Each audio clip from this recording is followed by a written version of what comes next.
여러분 안녕하십니까. 5월 23일 금요일 넘치는 우리 교회 매일 묵상 시작하도록 하겠습니다. 오늘 본 말씀은 빌립보서 1장 1절부터 11절까지 말씀입니다. 어제까지 에스더서가 끝났고요. 오늘 이제 빌립보서를 이제 하게 됩니다. 빌립보서는 바울이 쓴 편지라고 생각하시면 좋습니다.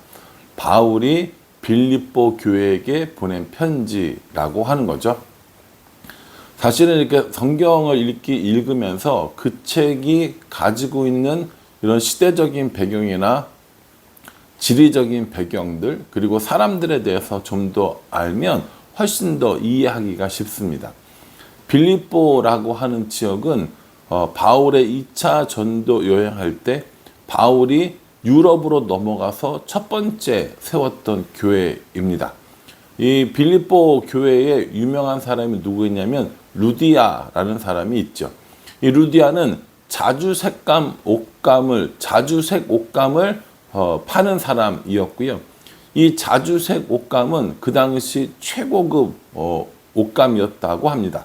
그러니까 이 2차 전도 여행 때 빌립보 지역에 들어간 바울이 기도처에서 기도하다가 루디아를 만나고, 그 루디아가 자신의 집을 오픈하고 바울을 도와서 빌립보 교회가 시작되었다라는 거죠.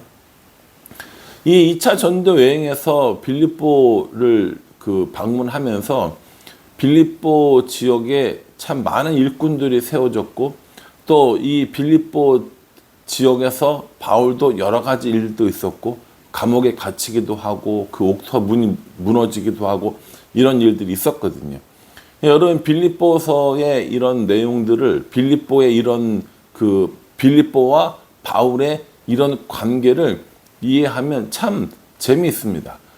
여러분 생각해 보세요. 우리가 지금 머너리 지역에, 예를 들어서 머너리 지역에 교회를 세우고 이렇게 하면서 굉장히 유대 관계가 좋았다 칩시다. 그런데 우리가 담임 목사니까 제가 거기를 못 가게 됐어요. 무슨 일이 있어가지고 못 가게 됐어요. 그러면 그 교회가 얼마나 그립겠습니까? 얼마나 보고 싶겠습니까? 그렇게 편지를 쓰는 거예요. 머너리 교회에게 이렇게 쓰는 거죠. 그러면 그게 뭐가 되는 겁니까? 머너허리서가 되는 거예요. 삿포로에 편지를 썼어요. 삿포로서. 아사히카와에 썼어요. 아사히카와서.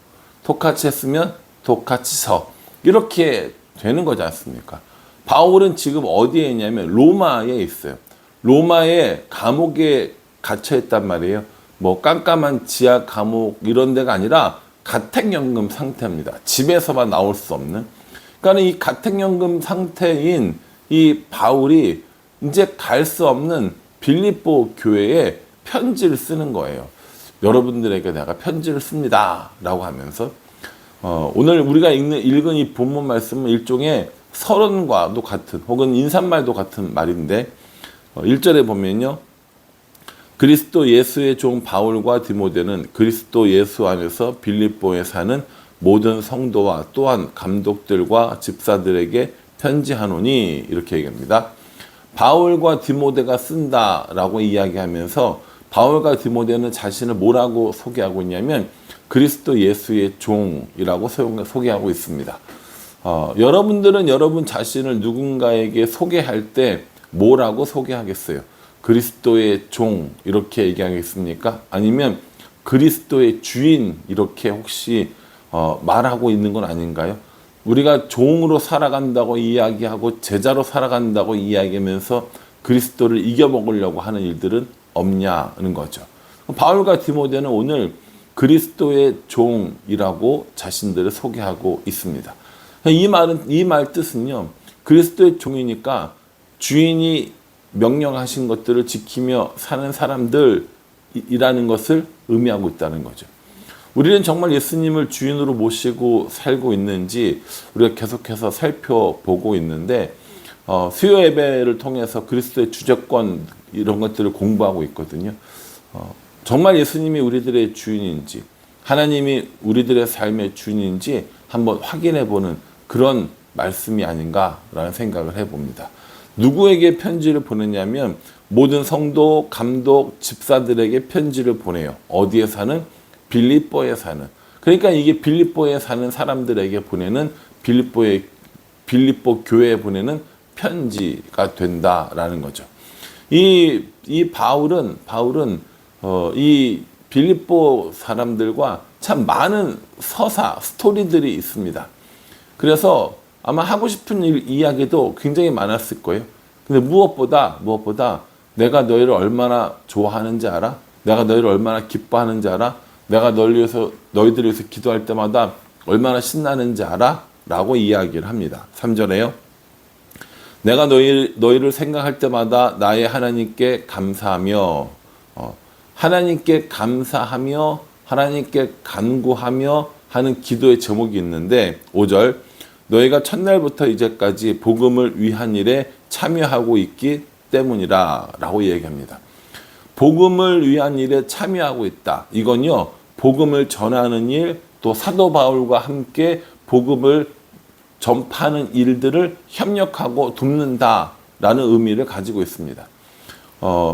처음부터는 아니지 않나요? 라고 이야기하실 수 있을 것 같은데, 뭐 2차 전도 여행이면 거의 처음이죠. 왜냐하면 뭐 유럽 쪽에는 어쨌든 첫 교회가 시작된 거니까.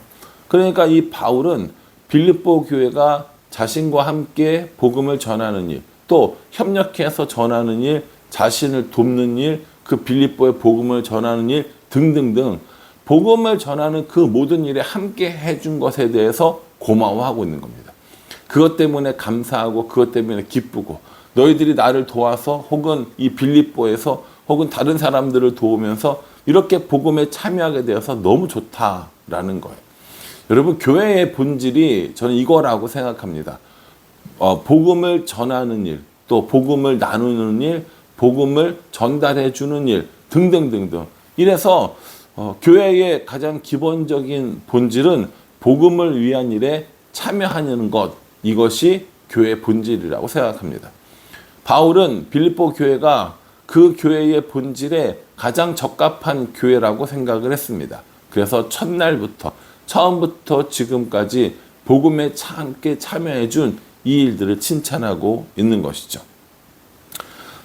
이 빌립보에 대한 바울의 마음이 어떠하냐면 7절에요. 내가 너희 무리를 위하여 이와 같이 생각하는 것이 마땅하니 이는 너희가 내 마음에 있음이요 나의 매임과 복음을 변명함과 확정함에 너희가 다 나와 함께 은혜에 참여한 자가 됨이니라. 이렇게 얘기합니다.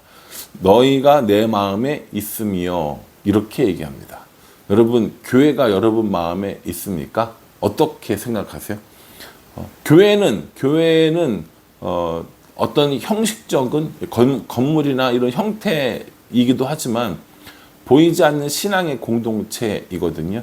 여러분들이 신앙을 고백을 하고 또 함께 모여서 공동체를 이루면 여러분들도 교회고 저도 교회고 이렇게 함께 모인 것이 교회고 이렇게 모이는 공동체에 여러분들의 마음이 있냐라는 겁니다. 바울은 너희가 내 마음에 있다라고 이야기하면서 바울이 빌립보 교회를 얼마나 사랑하는지, 얼마나 그리워하는지를 이야기해주고 있어요. 저는 우리 교회도 여러분들에게 그리웠고 가고 싶은 곳이 되었으면 정말 좋겠습니다. 그냥 일주일에 한 번 이렇게 오는 것이 아니라 수요 예배도 금요 예배도 또 온라인으로 하는 것들도 성경 공부도 교회 어떤 행사나 봉사가 있을 때도 항상 교회가 여러분들 마음에 있었으면 좋겠고 교회는 여러분들을 돕고 여러분들을 섬기기 위해서 할 수 있는 모든 것을 하는 그런 곳이었으면 좋겠습니다. 교회가 잘 살고 교회가 뚱뚱해지고 교회가 부흥하고 이런 것에 만족하는 것이 아니라 교회는 성도들의 마음에 남고 또 성도들 마음에 교회가 있는 그런 상호 돕고 섬기는 이런 일들이 있는 교회와 성도들의 관계면 참 좋겠다라는 생각을 해봅니다. 여기 보면 나의 매임과 복음을 변명함과 확정함에 함께 참여했다라고 이야기를 하고 있거든요. 매었다는 걸 뭘 말합니까? 즉 감옥에 투옥되어 있다는 걸 말하는 거거든요. 그래서 이 빌립보서를 옥중서신이라고 부르잖아요. 감옥에서 기록한 책 옥중서신이거든요. 바울은 지금 매여 있어요. 복음을 변명하고 확정한다라고 하는 건 복음을 설명하고 그 복음으로 인하여서 사람들이 변화되게 하는 일들을 하고 있다는 뜻이에요. 여기서 말하는 복음을 변명하는 것, 그 확정하는 것, 변명과 확정은 법률 용어입니다. 바꿀 수 없는 형태의 법률 용어라는 거죠. 그러니까 지금 바울 자신이 감옥에 매여 있지만 복음을 변호하고 있다는 거예요. 복음을 변론하고 있다는 거예요. 그래서 그 복음이 얼마나 능력이 있는지 확정한다라는 겁니다. 우리가 법원에서 이렇게 하면 형을 확정한다라고 이렇게 얘기하잖아요. 그 확정이라는 건 법률 용어란 말이에요. 오늘 이 말씀처럼 바울이 복음을 설명하고 변론하고 변증하고 하는 걸 변명하는 거고요.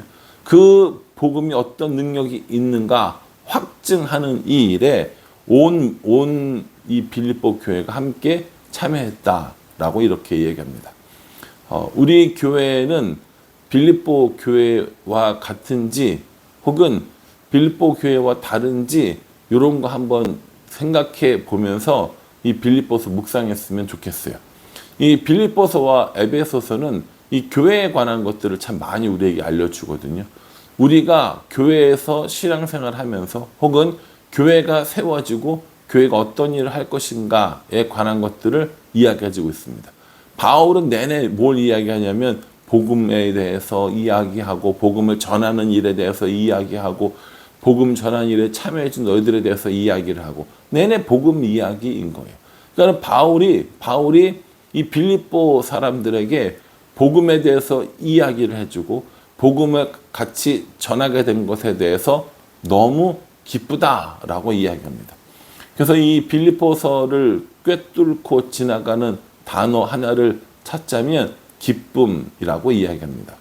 바울이 기뻐하는 이유가 어떤 것들이 있는지, 또 바울이 기뻐하는 일에 빌립보 교회가 어떻게 영향을 끼쳤는지 이런 거 살펴보시면 훨씬 더 빌립보서를 묵상할 때 좋다라는 거죠. 9절에 보면요. 내가 기도하노라 너희 사랑을 지식과 모든 총명으로 점점 더 풍성하게 하사 이렇게 얘기하거든요. 빌립보 교회를 위해서 바울이 기도를 해요. 뭐라고 기도하냐면 너희의 사랑에 지식과 총명을 더해 주기를 기도한다 이렇게 얘기합니다.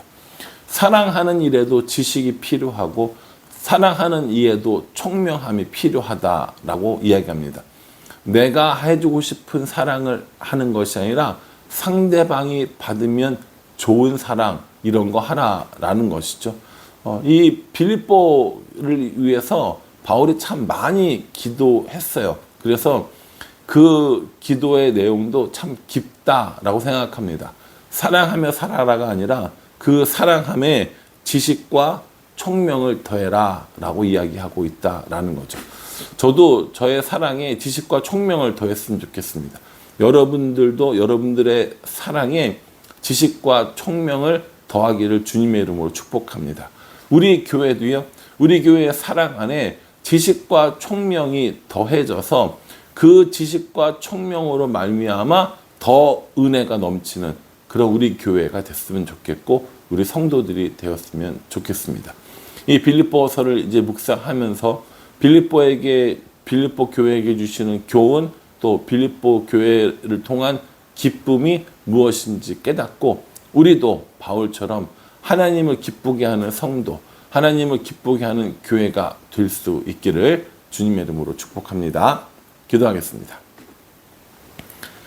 하나님, 빌립보에 보내는 편지를 통하여서 바울이 빌립보 교인들을 얼마나 사랑하는지 또 그들을 위해서 얼마나 기도하는지 살펴봅니다.